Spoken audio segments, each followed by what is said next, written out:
샬롬 제인에어 15번째. 오늘 저녁에는 보실 거예요. 주인 양반께 아델이 귀부인들한테 자기를 소개해 줬으면 한다고 살짝 말씀드렸더니 아 그래요? 저녁 식사 후에 응접실로 내려보내요. 에어 양도 같이 오라고 하고 이렇게 말씀하셨답니다. 의례적으로 하는 말이었겠죠. 저는 안 가도 돼요. 나는 대꾸했다. 나도 선생님이 이런 화려한 모임에서 낯선 손님들과 어울리는 것을 내켜하지 않을 거라고 말했지요. 그랬더니 그 성급한 투로 말도 안 되는 소리요. 에어 양이 싫다고 하면 내가 특별히 정한다고 해요. 그래도 끝까지 싫다고 하면 내가 가서 끌어올 거라고 전해요. 그러시더군요. 번거롭게 해드릴 수는 없죠. 별 수 없다면 갈게요. 그래도 솔직히 내키지 않아요. 부인도 같이 계실 거죠? 아니요.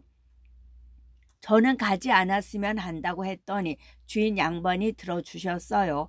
가장 어색한 순간이 문을 들어설 때인데 그걸 피하는 방법을 가르쳐 드릴게요. 숙녀들이 식탁에서 일어나기 전, 그러니까 응접실에 아무도 없을 때 들어가세요. 그리고 눈에 띄지 않는 조용한 구석 자리에 앉아요. 신사들이 들어온 다음에는 불편하면 오래 있지 않아도 괜찮아요. 다만 주인 양반한테 왔다는 것만 표시하고 살짝 빠져나오세요. 아무도 모를 테니까요. 손님들은 얼마나 오래 머물까요?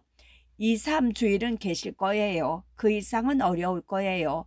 부활절 휴가가 끝나면 최근 밀코트 의원으로 선출된 조지 링경은 런던으로 가서 등원해야 하거든요.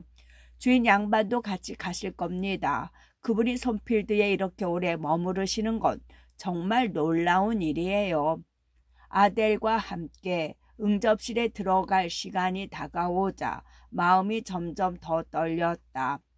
아델은 저녁 식사 후에 귀부인들 앞에 나갈 거라는 말을 듣고 온종일 기뻐 어쩔 줄을 몰랐고 소피가 옷을 입혀주기 전까지 가만히 있지를 못했다.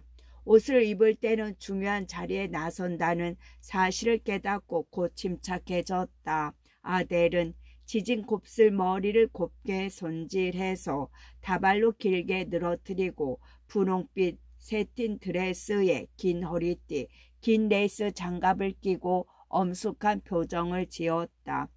잔소리를 할 필요조차 없었다. 그녀는 새틴 치마가 구겨질세라 조심조심 살짝 축혀 올리고 얌전히 자기 의자에 앉았다. 그리고 그녀는 내 준비가 끝날 때까지 꼼짝도 하지 않겠다고 말했다. 나는 서둘러 옷을 갖춰 입었다. 내 옷 중에 가장 좋은 드레스를 입었다. 템플 선생의 결혼식 때 입고 한 번도 입지 않은 회백색 드레스였다. 머리를 재빨리 매만지고 유일한 장신구인 진주 브로치를 달았다. 그리고 우리는 아래층으로 내려갔다. 다행히 손님들이 만찬을 즐기는 식당을 지나지 않고 응접실로 들어가는 또 다른 문이 있었다. 응접실은 텅 비어 있었다. 대리석 벽난로에서는 소리 없이 불이 활활 타오르고 있었다. 촛불은 탁자 위에 풍성하게 놓인 예쁜 꽃들 사이에서 고요히 불을 밝히고 있었다. 손님들이 있는 옆방과는 아치문의 진홍빛 커튼을 사이에 둔 것이 전부였지만 그들의 목소리가 몹시 낮아서 중얼거리는 소리로 들릴 뿐 무슨 얘기를 나누는지는 알 수 없었다. 무척 엄숙한 인상을 받아서인지 얌전해진 아델은 내가 가리킨 의자에 조용히 앉았다. 나는 창가 쪽 의자에 앉아 가까운 탁자에 놓인 책 한 권을 집어 읽으려 했다. 그때 아델이 내 앞으로 자기 의자를 끌고 오더니 내 무릎을 치며 말했다. 아델, 왜? 저 예쁜 꽃을 하나만 따도 될까요, 선생님? 내 옷을 더 예쁘게 꾸미려고요. 너는 옷차림에 지나치게 예민하구나. 그래, 꽃 한 송이 정도는 따도 괜찮아.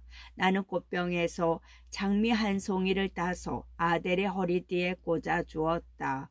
그 애는 마치 행복의 잔이 이제야 가득 채워진 것처럼 덧없이 만족스러운 한숨을 내쉬었다. 나는 웃음이 나는 것을 숨기려고 고개를 돌렸다.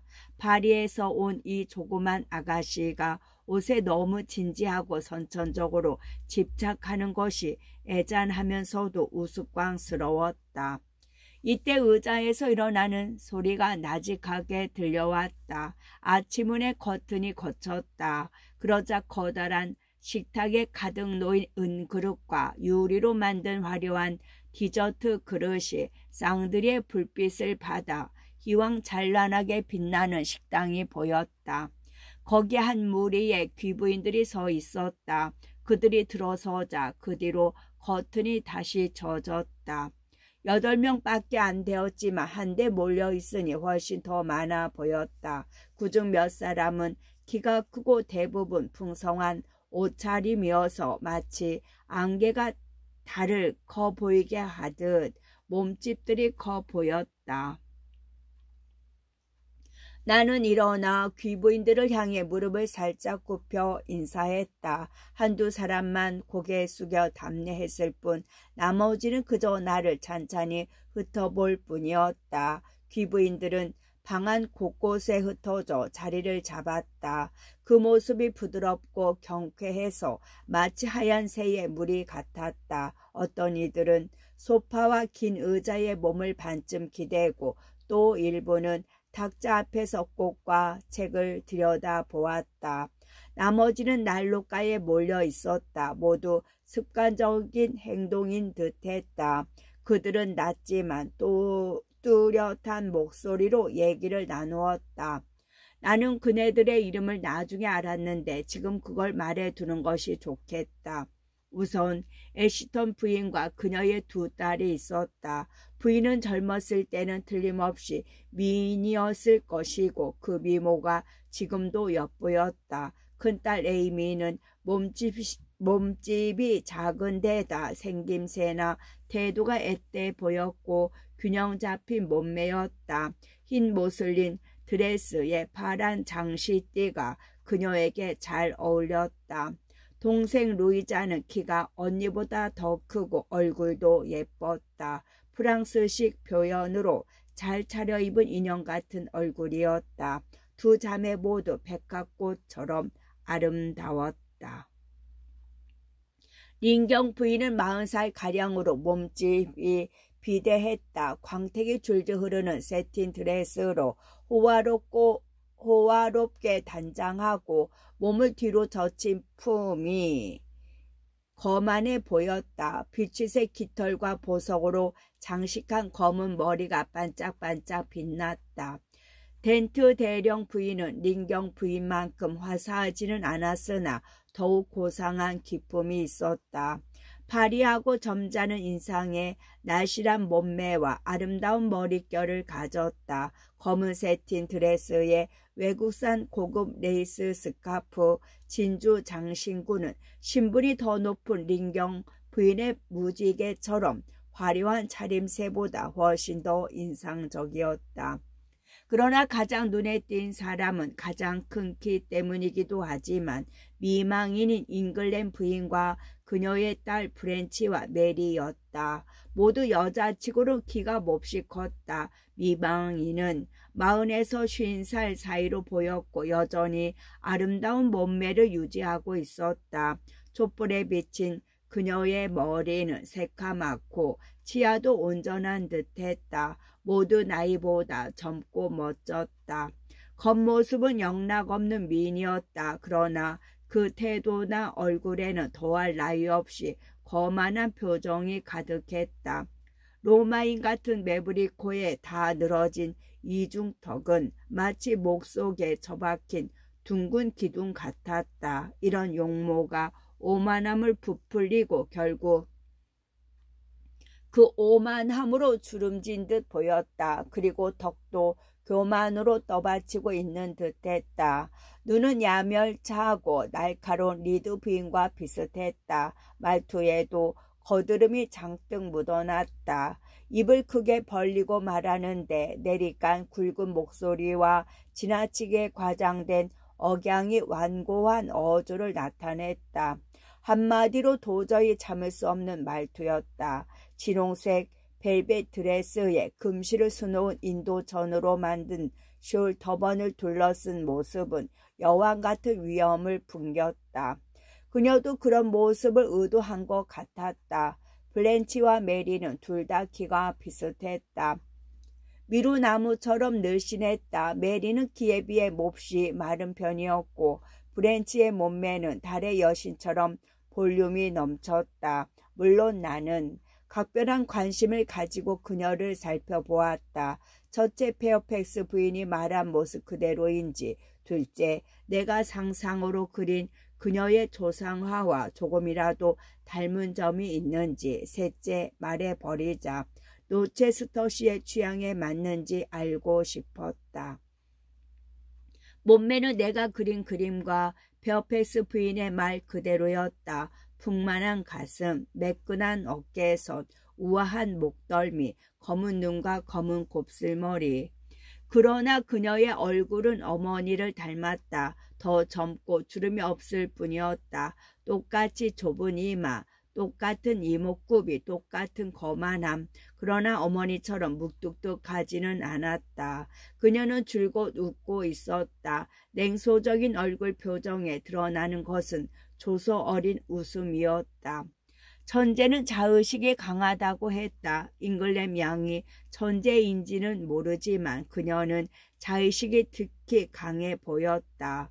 그녀는 얌전한 덴트 부인과 식물학에 관해 얘기했다. 덴트 부인은 이 학문에 대해 아는 것이 별로 없는 듯 했다. 그러나 그분이 꽃을 좋아하고 특히 야생화를 좋아한다고 하자 잉글램 양은 공부를 한 듯 식물학 용어를 늘어놓았다. 나는 그녀가 덴트 부인을 속된 말로 질질 끌고 다니고 있다는 걸 알 수 있었다. 말하자면 덴트 부인의 무식을 빈정거리고 있었다. 은근슬쩍 그러기는 했지만 분명 좋은 의도는 아니었다. 그녀는 피아노를 쳤다. 연주도 훌륭했고 노래 부르는 목소리도 아름다웠다. 그녀는 자기 어머니한테 얘기할 때는 정확한 발음으로 유창하게 프랑스어를 구사했다. 메리는 프렌치보다 온순한 인상이었고 얼굴이 둥그스름했다. 이목구비도 부드럽고 살갗도 하얗다. 잉글램 양은 스페인 사람처럼 과무잡잡했다. 그러나 메리는 생기가 없었다. 얼굴은 무표정하고 눈에 종기가 없었다. 이야기거리도 없어서 벽 선반에 올려놓은 조각상처럼 꼼짝도 하지 않고 앉아 있었다. 자매는 모두 새하얀 드레스를 입고 있었다. 그렇다면 나는 잉글램 양을 로체스터시가 선택할 만한 여자로 판단했을까? 잘 모르겠다. 나는 그의 이상형을 모르니까. 그가 위엄있고 당당한 여성을 좋아한다면 그녀야말로 본보기를 할 수 있었다. 게다가 그녀는 재색을 겸비했고 성격 또한 쾌활했다. 대부분의 신사들이 그녀를 좋아할 것 같았다. 그리고 로체스터시도 그녀를 좋아하는 것 같았다. 다만 둘이 같이 있는 모습을 보면 조금 남은 의혹을 풀 수 있을 듯했다. 독자 여러분은 아델이 내 발치에 있는 의자에 지금까지 얌전히 앉아 있었다고 생각지 않을 것이다. 그렇다. 귀부인들이 들어오자 그 애는 일어나 부인들 앞으로 나가 정중하게 인사했다. 여러분 안녕하세요. 그러자 잉글램 양은 가짠다는 듯이 아델을 내려다보며 소리쳤다. 어머 어쩜 이런 인형 같은 아이가 다 있담. 그러자 린경 부인이 말했다. 이 애는 로체스터시의 양녀예요. 그분이 말한 프랑스 소녀. 덴트 부인은 친절히 아델의 손에 키스해 주었다. 에이미 애시스턴과 루이자 에스턴은 동시에 소리쳤다. 어쩜 이리도 예쁠까? 그러고는 그녀들은 아델을 소파로 데리고 갔다. 아델은 소파의 아가씨들 틈에서 프랑스어와 서투른 영어를 번갈아 짓고려 댔다. 젊은 아가씨들뿐만 아니라 에스던 부인과 린경 부인의 관심을 장뜩 받으면서 마음껏 어리광을 부리고 있었다.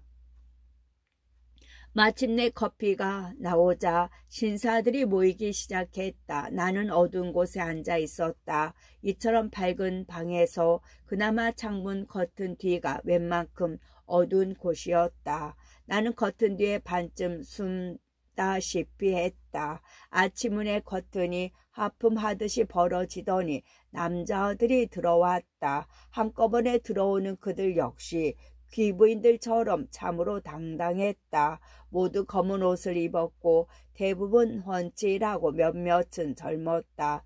헨리 린과 프레더릭 린 형제는 그야말로 멋진 신사였다. 덴트 대령은 훌륭한 군인다웠다. 이 지방의 치안 판사인 에스턴 씨도 더할 나위 없이 신사다웠다.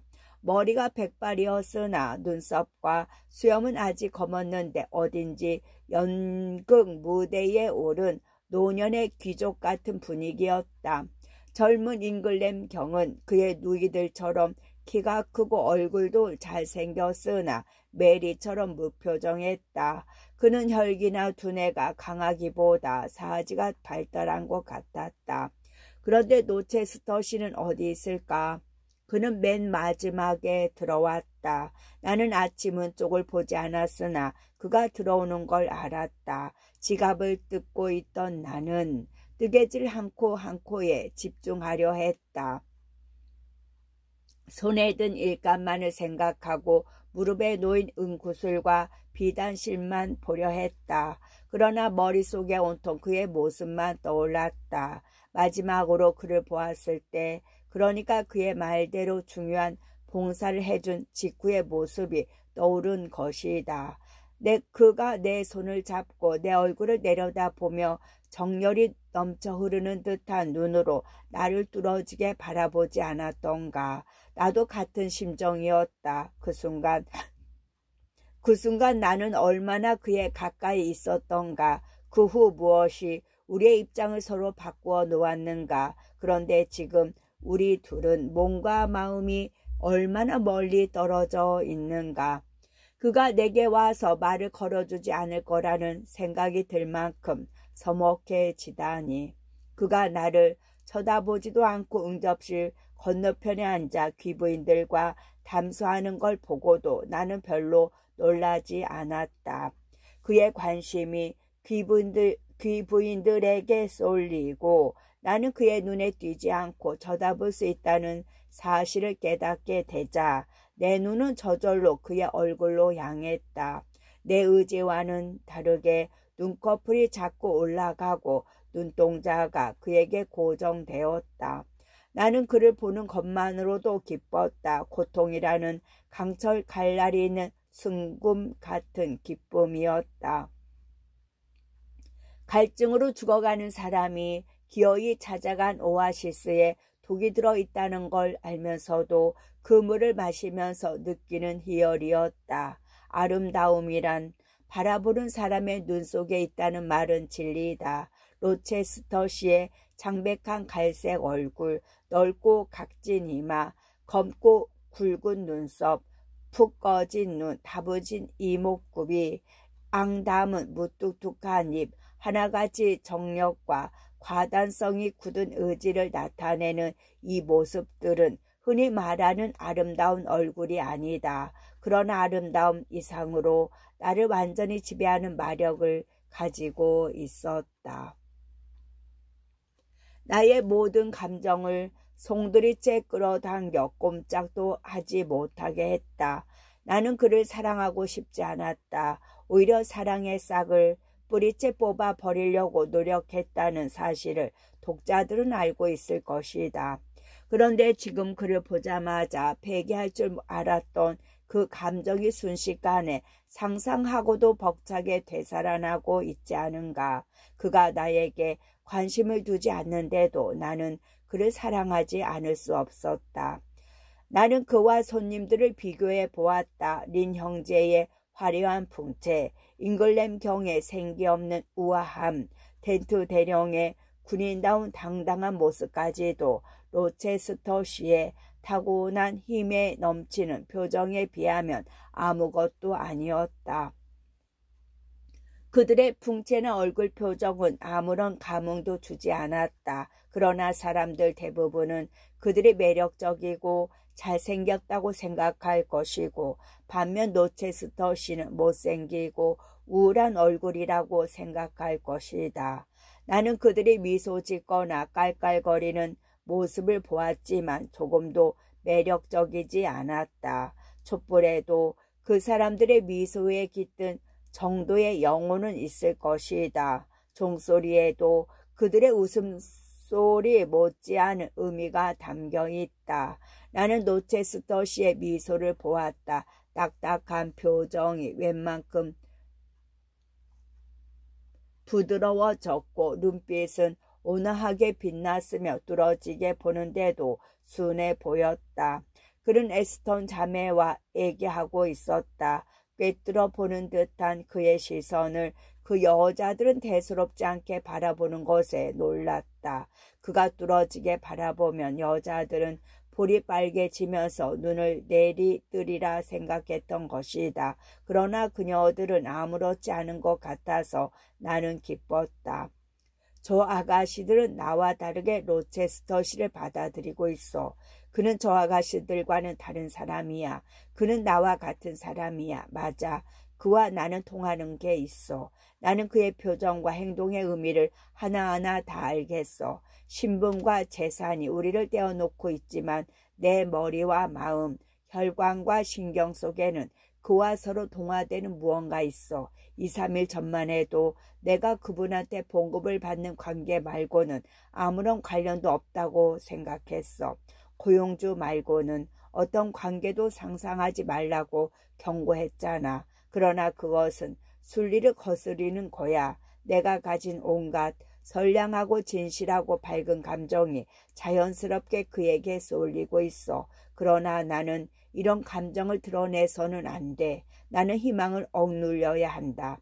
그는 내게 아무 관심이 없다는 것을 잊어서는 안 된다. 내가 그와 서로 통하는 뭔가가 있다고 한 것은 나한테 그를 끌어당기는 어떤 매력이 있다는 뜻이 아니다. 다만 비슷한 취미와 감정을 느끼고 있다는 의미일 뿐이다. 따라서 우리가 결코 가까운 관계가 될 수 없다는 사실을 늘 마음에 새겨야 한다. 그러나 나는 살아 숨쉬고 생각하는 동안은 그를 사랑할 수밖에 없다.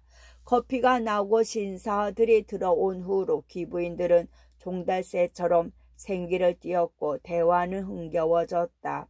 텐트 대령과 에스턴 씨는 정치에 대해 토론했고 그들의 부인들은 남편들의 얘기를 가만히 듣고 있었다. 두 거만한 귀부인 린경 부인과 잉글랜 부인은 같이 사이좋게 담소하고 있었다. 조지 린경은 그렇군. 이분을 깜빡 잊고 있었다. 몸집이 매우 크고 혈색이 좋은 이 지방 대주주다.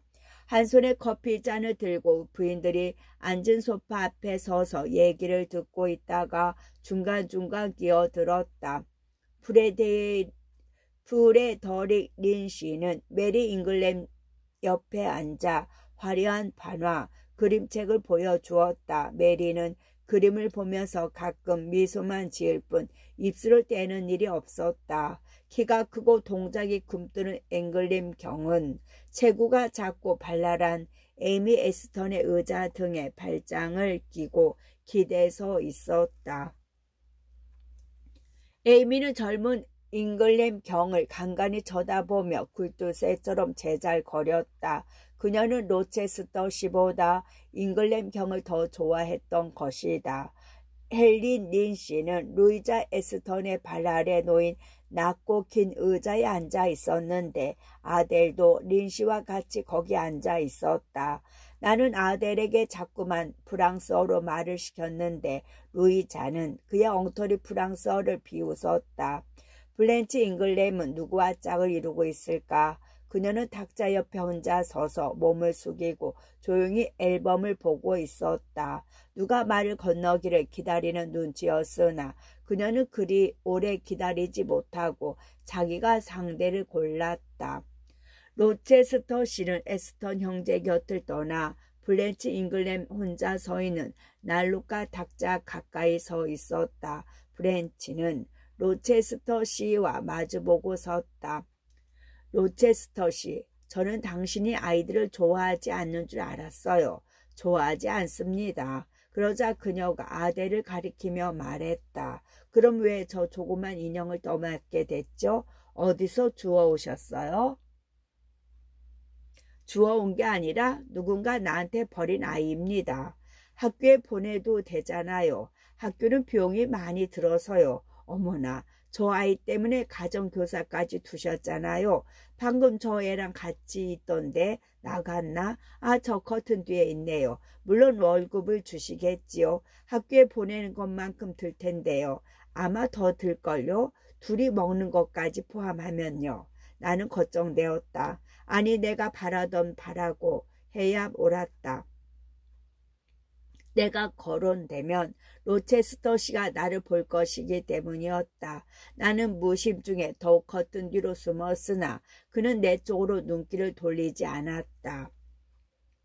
거기까지 생각해 본 적이 없습니다. 그는 앞을 바라보며 심드렁하게 말했다. 그렇겠죠. 남자들은 경제관념이 좀 없으니까요. 가정교사에 대해서는 어머님이 잘 아시죠. 어릴 때 메리와 저를 가르친 가정교사를 모두 합치면 한 다스는 될 거예요. 그중 대부분이 행실이 나쁘고 경박스러운 사람들이었어요. 죄 마귀 할멈 같았다니까요. 그렇잖아요, 어머니? 무슨 말이냐, 딸? 미망인이 특별하게 부르는 젊은 딸은 다시 한번 설명해 주었다. 가정교사라면 말도 꺼내지 마라. 그 말만 들어도 신경이 곤두서니까 무능하고 변덕 맞은 사람들 때문에 순교자만큼이나 고생했자니 이제 그런 것들이랑 엮이지 않아도 되는 걸 하나님께 감사한단다. 이미 덴트 대령 부인이 엄한 부인에게 몸을 숙여 뭐라고 속삭였다. 미망인의 다음 말로 미뤄 저주받을 족속이 여기 하나 있다고 알려준 듯 했다. 내 말이 도움이 되었으면 좋겠네. 그러고는 미망인은 목소리를 낮춰 말했다. 그러나 내 귀에 들리고도 남을 정도였다.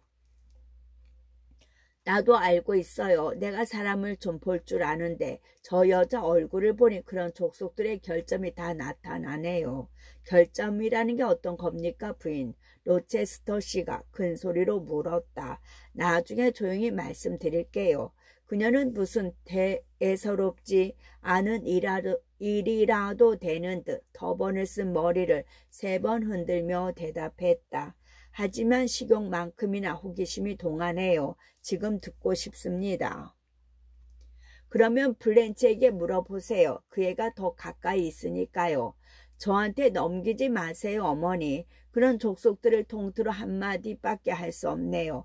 바로 애물단지라는 거예요. 하지만 그들한테 괴롭힘을 당한 건 아니에요. 오히려 제가 제대로 한 방 먹였거든요. 시어도 오빠와 작당해서 윌슨 선생, 그레이 선생, 루베르 선생을 얼마나 골려줬는지 몰라요.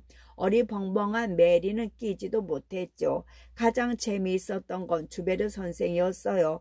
윌슨 선생은 궁상 맞고 맥없는 사람이라 골탕 먹여봐야 재미가 없었어요. 그레이 선생은 신경이 무뎌서 아무리 심한 장난을 쳐도 반응이 없었고요. 가여운 주베르 선생, 노발대발했을 때의 얼굴이 아직도 생생해요.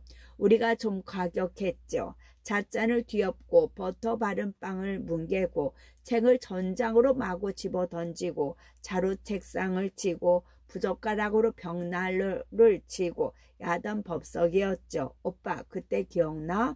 그럼 그 가련한 할멈이 이렇게 소리쳤지. 고얀 놈들. 그러면 우리는 또 한바탕 퍼부었지. 무식한 주제에 우리한테 영리한 애들을 가르치다니 어림도 없다고 말이야. 잉글램 경이 천천히 말했다. 맞아. 그리고 오빠 가정교사였던 허멀건 바이닝 씨 있잖아. 우리가 불통스러운 목사라고 불렀던 사람 말이야. 오빠가 골탕 먹일 때 내가 도와줬잖아. 그와 윌슨 선생이 어울리지 않게 연애를 했어. 우리가 그렇게 생각하고 장난을 쳤잖아.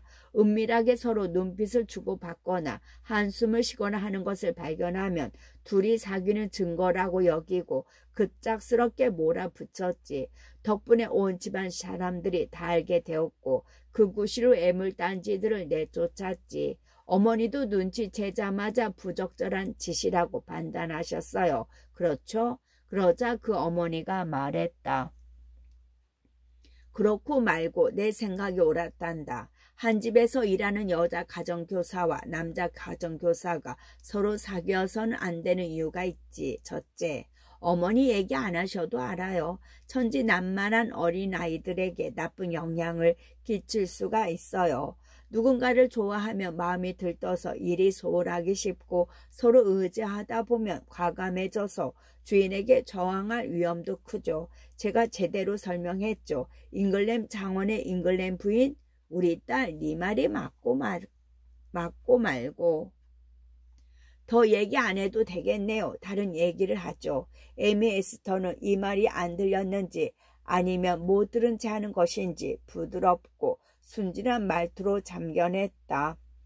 나는 루이자와 함께 우리 가정교사를 놀려주곤 했지요. 하지만 우리 가정교사는 성격이 참 좋은 사람이어서 웬만한 것쯤은 잘 참아주었어요. 무슨 짓을 해도 결코 화내는 일이 없었죠. 그렇지, 루이자?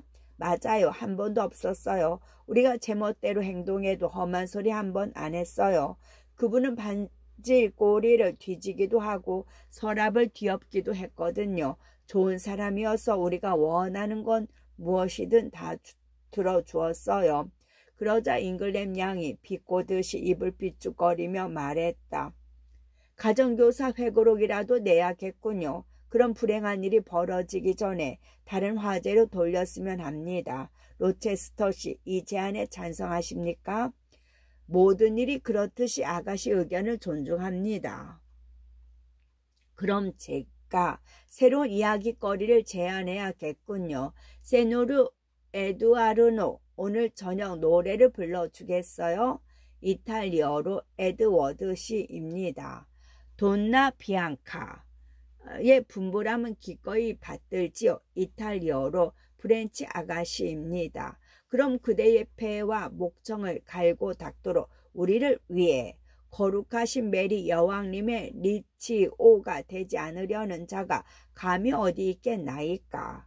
리치오는 메리는 스코틀랜드의 여왕이고 리치오는 그녀의 총애를 받다 살해된 이탈리아의 음악가입니다. 거룩하신 메리 여왕님의 리치오가 되지 않으려는 자가 감히 어디 있겠나이까. 리치오라고요? 바이올린 켜는 리치오는 매력 없어요. 나는 차라리 해저 보스웰이 더 좋아요. 남자란 모름지기 악마적 기질이 있어야 매력적이죠. 역사는 보스웰을 어떻게 평가할지 모르지만 나 자신을 바칠 만큼 야성적이고 거친 악당이죠. 보스웰은 메리 여왕의 남편으로 나중에 해적이 되었다. 그녀는 곱슬머리를 흔들고 피아노 앞으로 걸어가면서 말했다. 여러분 들으셨죠? 그럼 여러분 중에 누가 보스웰을 가장 많이 닮았습니까? 로체스터 씨가 소리쳤다. 우선권은 당신에게 있는 것 같군요. 덴트 대령이 대꾸했다. 참으로 감사합니다. 로체스터 씨의 대답이었다. 이때 여왕처럼 풍성하고 눈처럼 희고 화려한 옷을 한껏 펼치며 자랑스레 피아노 앞에 앉은 잉글램 양이 멋진 전주곡을 연주하면서 이야기를 했다. 그녀는 오늘 밤 우쭐하고 신이 난 듯했다. 칭찬받는 것을 넘어서 사람들을 감탄하게 만들고 싶은 것 같았다. 말이나 행동에서 참으로 근사하고 대담한 여자라는 인상을 심어주려는 의도가 역력했다. 그녀가 피아노를 두드리며 소리쳤다. 요즘 젊은이들은 정말 못마땅해요. 아버지의 장원 대문에서 한 걸음도 나갈 용기도 없고 엄마의 허락이나 보호 없이는 멀리 외출도 못하는 겁쟁이. 자기들의 곱상한 얼굴이나 흰손, 조그만 발 같은 것에만 도취한 못난이들. 남자한테 아름다운 용모가 뭐 그리 중요하다고 사랑스러운 모습이 마치 여자들의 특권이나 재산이 아니라는 듯이 말이에요. 여자에게 못생긴 얼굴은 흠이 되지만 남자는 오직 힘과 용기만 있으면 되는 거예요. 남자들은 사냥, 사격, 싸움 같은 것만 외치면 돼요. 다른 건 별 의미 없어요. 제가 남자라면 이것들을 저의 좌우명으로 삼을 거예요. 아무도 맞장구를 쳐주지 않자 그녀는 잠시 멈췄다가 다시 말을 이었다. 제가 결혼한다며 제 남편은 저의 경쟁자가 아닌 저의 방패로 만들 거예요. 아름다움에 경쟁자가 있으면 곤란하거든요. 절대 복종을 맹세하게 할 거예요. 남편의 충성이 저에게 절반, 거울에 비친 남편 자신의 모습에 절반으로 나눠지지 않도록 말이에요. 로체스터 씨, 노래하세요. 제가 반주할게요. 기꺼이 복종하겠나이다. 로체스터 씨가 대답했다. 자, 여기 해적의 노래가 있어요. 제가 해적을 굉장히 좋아한다는 사실을 염두에 두고 활발하게 부르셔야 해요. 잉글램 양의 분부라면 물탄 우유도 술로 여길 것입니다. 그럼 조심하세요. 노래가 마음에 안 들면 제대로 된 노래를 가르쳐줘서 망신 줄 테니까요. 노래를 못 부르면 상을 주시겠다는 말씀이군요.